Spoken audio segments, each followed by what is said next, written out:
Hey, Nick. Hey, listeners. Hello, Warwick. Hello, listeners. Hello, Nicole. It's very formal. I've got a mate. His name's Philip, and he underwent a pretty major surgery last week, and he had his lip removed. Not nice, is it? Now we just call him Phil. G'day, I'm Waz. And I'm Nick, sometimes Coxie, mostly Nick. This is the Tradies in Business podcast, and we're here to share a bunch of tips, ideas, tactics that you can put in place to get change happening in your trade business right now. If you're really lucky, we're going to entertain you with a few mum jokes, and more importantly, a bunch of fantastic guests that will educate you in all things you need to know about trade business. But we do promise to do it with a whole bunch of fun along the way. I'm a self-confessed idiot, so strap yourself in and enjoy another episode. Oh, I so saw that coming. Oh, dear. Well, thank you for giving me enough time to deliver the pun without ruining it. The pregnant pause, Nicole. Dear, oh dear. All right. Sorry, Phil. This is Lucky Phil. Hey, it's Saturday. Can you talk without lips, do you think? No, I think your lips form a lot of your words. Letters. I'm not sure how I'm supposed to come up with a segue from that. Well, if you didn't have lips, it'd be really hard to ask questions. There you go. This is You wrong. found one. Oh, That well, was it's better wrong. than nothing.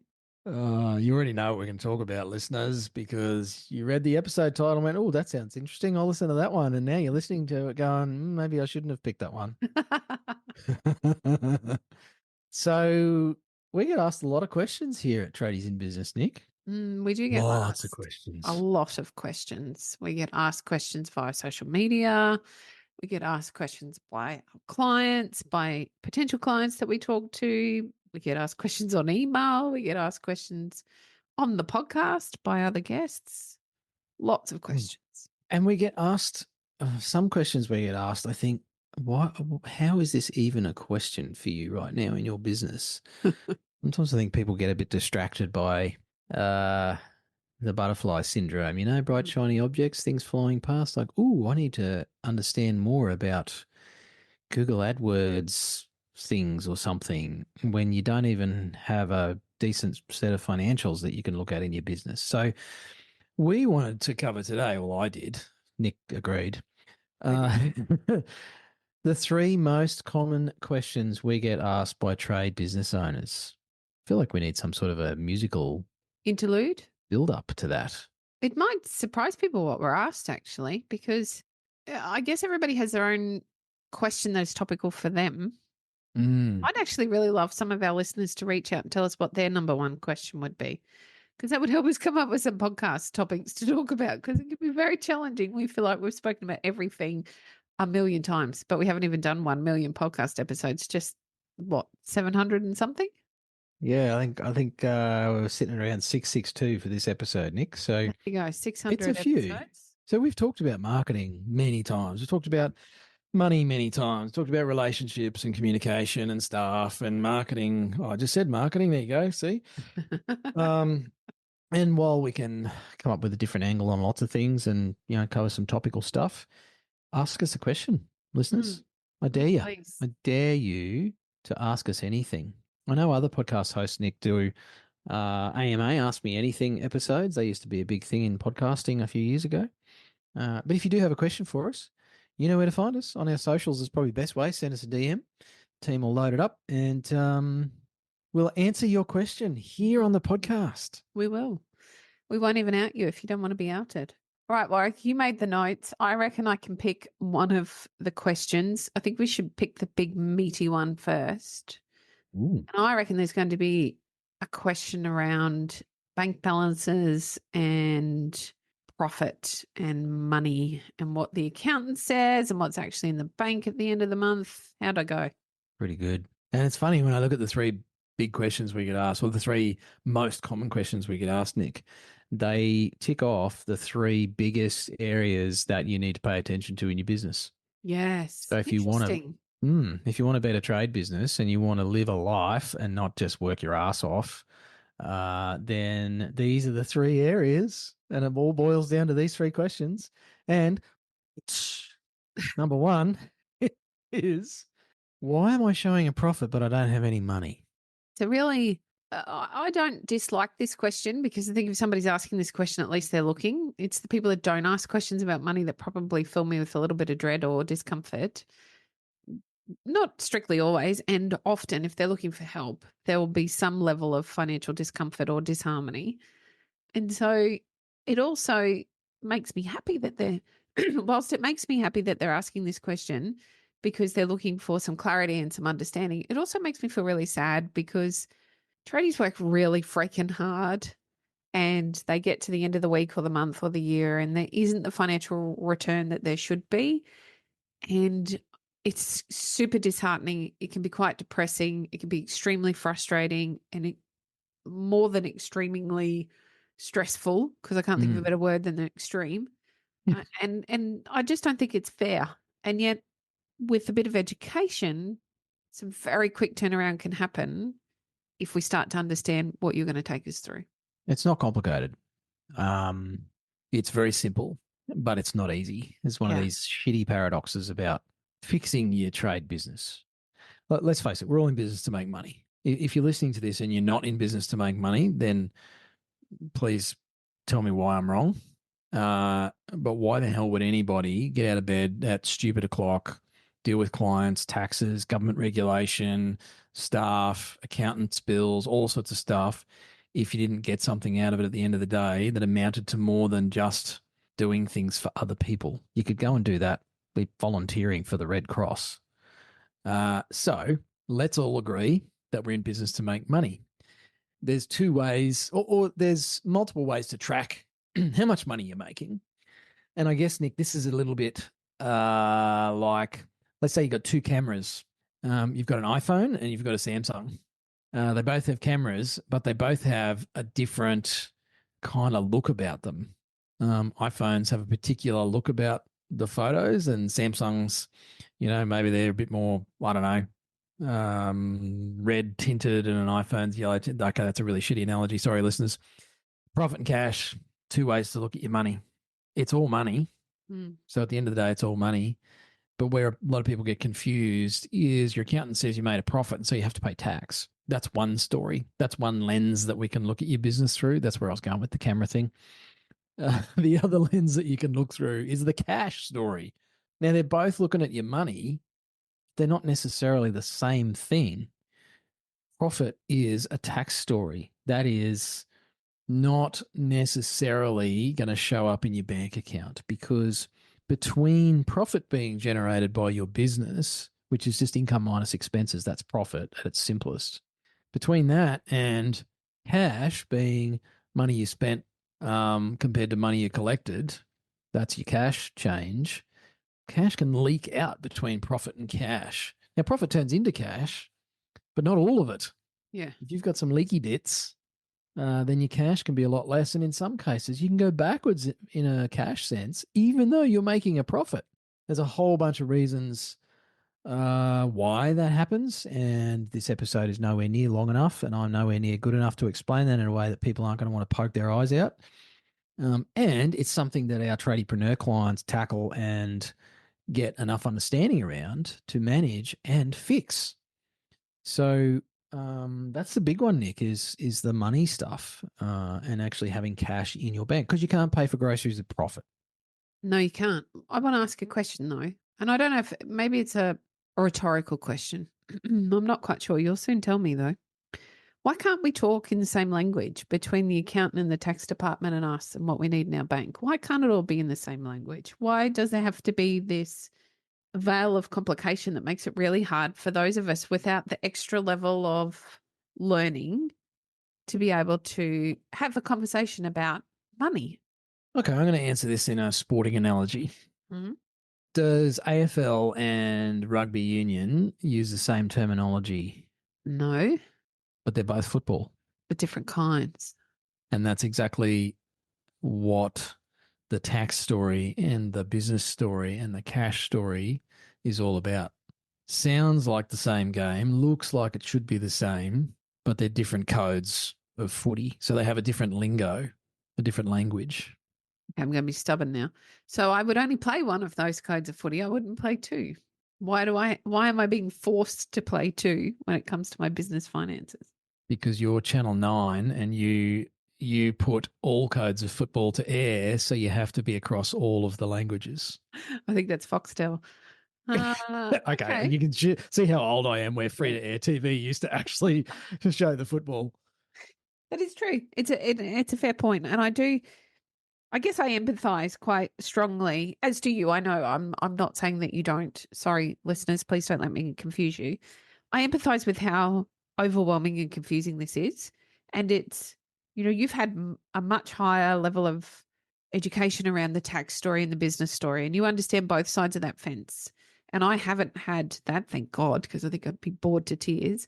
I'm fortunate to have had people like yourself, my lovely accountant, and a level of learning around this. So I understand why the gaps show and why there's a difference between the two. And I'm also a business owner that gets really shitty when my accountant's telling me that I'm making a profit and it isn't at least as much as I'd like it to be in the bank account. And it's very frustrating. And I don't want somebody listening to this to shut down because they think, well, that's all lovely, but I don't understand. Because I want you to understand that I don't necessarily understand all of it either. And there are other people out there that can either help you understand it or they can help you navigate it. The key here, Nick, is you don't need to know everything about accounting and tax and all that crap to be able to run your business, and to just accept that profit does not turn up as cash in your bank account because of a few key things. Loan repayments is one example. Trips a lot of people up. Yes. They're like, but my loan repayments aren't on my profit and loss. It's like, no, because they don't go on there. Why not? Because that's just the rules that got made up. It's like, how come AFL players can run all over the field with the ball, forwards, backwards, sideways, and they don't get the whistle blown at them? But then these other guys on this other football field using what looks like the same ball are only allowed to go in one direction. What's with that shit? See, we accept that in some areas, but not in others. And listeners, if you choose to refuse to accept some of the rules of business, then you will continue to struggle with this stuff. I didn't make up the rules. I don't really care. I think they're stupid as well, Nick, just to be clear. Yes. And they frustrate the crap out of me. Yes. But that's just the way it is. It's like waking up in the morning and go, why does the sun have to come up in the east? I'd prefer it if it came up in the west. That's just dumb. Just accept it and deal with it and move on. And that's my little rant about profit and cash. They're not the same thing. You can make a profit and not have the cash in your bank account. I can tell you the top 3 reasons why, and you just need to accept that and then go and do the stuff that's going to make more profit and stop your cash from leaking out of your business. That's the simple part. Not easy for a lot of you listening to this, but certainly very, very simple. Yeah, can be done. All right, question number 2. I feel like I don't know that I'm a bit confused about question number 2. Oh, okay. Because I don't know whether we're in the ranking. I know what I think question number 3 is going to be, and I'm making it question number 3 because that's where I want it to sit in this conversation today. So these are in no particular order. Not today. And question number 2, I feel like I remember now. I think there's a common theme. There's a couple of common themes. These are the 3 things that you need to pay attention to, and they fix your whole life. I don't have enough time, Warwick. I just don't. I've got 5 kids, running a business. I don't have time. I can't do it. And worse still, Nick, you don't have time to make the change that you know is going to help. Nope. You're just too busy. But you know what? I hear this from one of my sister-in-laws, sadly. Yep. Quite often. Got 3 kids, husband's away a lot for work. The house is chaos. She's not very well. And she talks to my wife a heck of a lot. And she regularly says, I'm just too busy to listen to that episode about whatever. Or I'm just too busy to read this thing about how to help my kids. I'm too busy. I've got too much going on. And yet one of the reasons that life is so chaotic is because there's these problems that could be fixed with some information that is not, you don't have to go do a 3-year university degree to fix it. You could just take half an hour out, do a bit of learning and go, oh, crap. If I change this over the next 3 months, that could have a massive impact on my life. But it feels like to her she can't take that 30 minutes. So I think you've just made a really good point, because this is not actually there.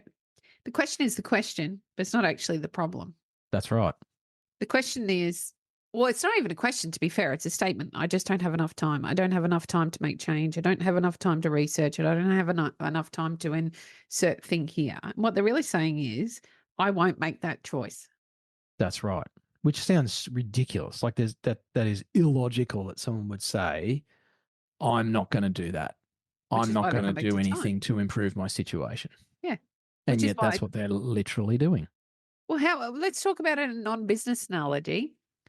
I need to lose some weight. I'm not maybe talking about myself, but maybe I am. And it would be really easy for me to say, I don't have time to exercise. I don't have time for that. I don't have time to meal plan and make healthy meals. I don't have time. That's a choice. But people don't see it that way, Nick. And I certainly 100%. haven't over the years either. 100%. I was married for 13 years before I made the choice that relationship was not serving either of us or our child. And, whatever your beliefs are about divorce or, staying in a relationship for the kids and all that sort of stuff, it doesn't really matter. My values and choice was that I'd prefer my child to have two happy parents than in separate homes than two miserable parents in a supposed, normal family setting. Yeah. But it took me years to actually make that choice because it felt too hard. It felt way too uncertain. And I'm not saying that's the reason why people just keep throwing this thing around of I'm too busy to do a cash flow forecast. I'm too busy to implement any new systems. I'm too busy to get a job management system in place in my trade business. Like I'm talking about all the things that people don't put in place. I'm too busy to post to social media so we can get some more clients. I'm too busy to do any marketing. Like you name it, I'm too busy. And that's not the truth. That's the story. The story that we hear trade business owners tell themselves is that they're too busy. And so anything that us as business coaches put in front of you or your accountant suggests or your finance broker, recommends, anybody who's trying to help you, a fellow business owner who's dealt with this issue, it's like, yeah, that's nice for you, but I'm too busy to do that. Or it won't work for me, which is the same thing. Well, yeah, pretty much. That's a story you tell yourself that you're too busy. Because if in the cold light of morning you looked in the mirror and said, am I actually too busy or is it something else? I think most of you listening to this, if you really were honest with yourself, you could acknowledge that you're not too busy because, and look, I'm a coach. I'm here to help you make change. And so change can be hard and it can be confronting. So the stuff I'm about to say, this might piss you off. And if so, good, because it might get you thinking differently. If not now, maybe in 6 months or a year. And if you unsubscribe from the podcast, then that's your choice. Just like it's your choice to watch Netflix or scroll social media or whatever it is you do during your week. And I'm yet to meet a business owner who doesn't waste time on things that add zero value to your life. And I've been told many times over the years and argued with people about this, Nick, how many hours a week do you watch television or screens, big or small? And for most people, it's 2-3 hours a week, conservatively. Some people are a lot more than that. 2 or 3 hours a week, how much did that actually add to your life? And I get told, oh, but that's my downtime. That's my relaxation. No, it's not.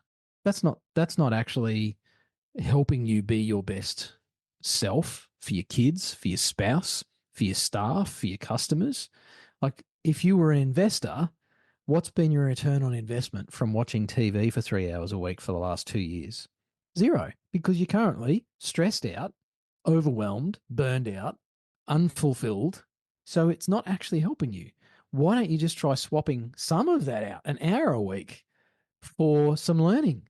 Go learn about profit and cash flow and see if that doesn't actually add more to your life in the next 12 months. It's an opportunity cost. I'm not saying that television is inherently bad. I watch some screens and I do some doom scrolling here and there. And I've got other stuff in place that actually adds to my life in a way that I feel okay with. I'm not running around saying I'm too busy for my health or I'm too busy for my finances. So sorry if I sound self-righteous here. I'm just suggesting that you could swap out some things that you're currently doing and test some other things that have been proven, trust the science, to have a positive impact on business owners' lives. Okay, I'm going to kick the soapbox out from underneath you. I'm going to move on to the final question that isn't actually a question that is often asked. It's the thing that doesn't get said when we talk to people all the time. And at the end of our personal conversations with them, they make a statement that helps us understand this is the question they come to us wanting answered. And that is, am I the only one? Am I the only one that feels this way about my cash flow? Am I the only one that feels as though I have no time? Am I the only one that's pissed off with Waz telling me that I'm wasting my life watching television? Nope. Am I the only one who doesn't know whether to put a team member on? Am I the only one who's sick and tired of tire kickers? Am I the only one who's stressed and can't take a holiday? Am I the only one who's having issues in their relationship because I'm working all the time? Am I the only one who is fed up with missing out on seeing my kids' sports days? Now, that question isn't asked to us often. And at nearly every session we do with a potential new client that wants some answers and wants to get unstuck, I would say a good 85% of those end with, oh, I feel so much better. I feel understood. Or I feel so much better. I understand I'm not alone. Or I feel so much better because I can see there's a way through this with a community. And it outstands me that the trades are still such a introverted solo space where we don't go down the pub on a Friday afternoon and have a beer and say, you know what, business was really bleep hard this week. I'm really struggling. I don't know why there's no profit in the bank. Or I don't go down to the pub and I might whinge about my staff. I think that's a pretty common conversation. But I'm not brave enough to go down and say, I just don't know how to get my pricing right. Or I just don't know how to navigate some of the tough conversations with my team. Those conversations don't happen because we're also fearful of judgment. Mm. And yet it doesn't need to be that way because you're all in the same position. I am yet to meet a business owner, even with multi-million-dollar turnovers, who has it all together. They don't exist. They're all still having the same kind of problems you're having on a different level, granted, at times. And we're all having trouble with staff. We're all having trouble with our cash flow. We're all having trouble with understanding our profits and where it's going and which leak we need to patch up now. And we're having problems with our sales and our marketing. And oh my gosh, is Google AdWords where it needs to be? Or should I just be focusing on social media? Or we're all having the same issues and stresses and concerns, regardless of the size of the business or the time in the journey. It's just we don't talk about it. Mm. I don't know why we don't talk about it or why our tradie business owners don't talk about it, Nick, but I know in business over the years, I haven't gone and spoken to anybody about that stuff. I usually go home, I take it home and, stress out my partner because they're like, oh my gosh, this sounds really bad. And he's super stressed and business is not going well. And what's that going to mean for our future? And so then I don't talk to my spouse about it anymore. And I just shove it deep down inside and I keep going to work. And I wonder why I'm so freaking tired and cranky and on the edge all the time. And I shout at people in traffic and I don't enjoy life so much anymore. And there's just less joy. Yep.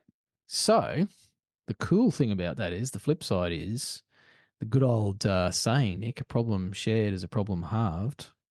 And so talking about our issues, challenges, blockages, experiences actually lightens the load. And I see people, as you were saying before, when they look at us on the Zoom screen, when we chat to potential new tradiepreneur members, and they literally look at us and say, so I'm not the only one.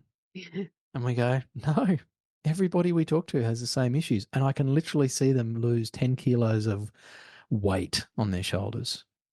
Just knowing that other people out there are, as you say, Nick, going through the same stuff and we'll go through the same stuff again. So sharing that stuff actually allows you to get it out in the open. It helps you to talk through it, which often helps solutions bubble to the surface around reducing your television watching or figuring out which are the leaky holes in your cash flow bucket in your business. And that's progress.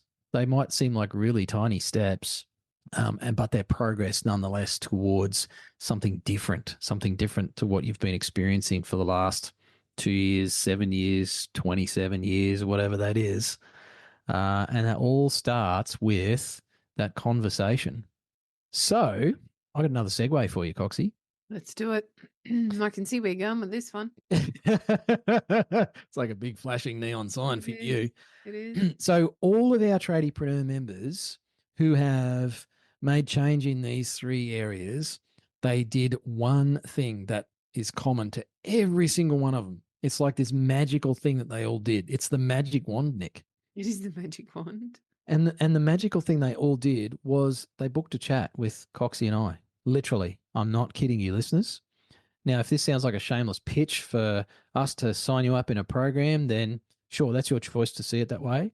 But they all started with a 15-minute chat on Zoom here with me and Nick, just shooting the shit. It's like, so tell us a bit about your business and how's this going and what have you tried here and have you done this and is this working out for you and what would you like it to be? And it's just having a look at where are you, where do you want to be, what's getting in the way. And then from there, most of the people we talk to go, holy crap, I never thought of it that way. Yeah, maybe I want to do something different. Not everybody, and that's cool. If you're in the not everybody camp, that's totally cool.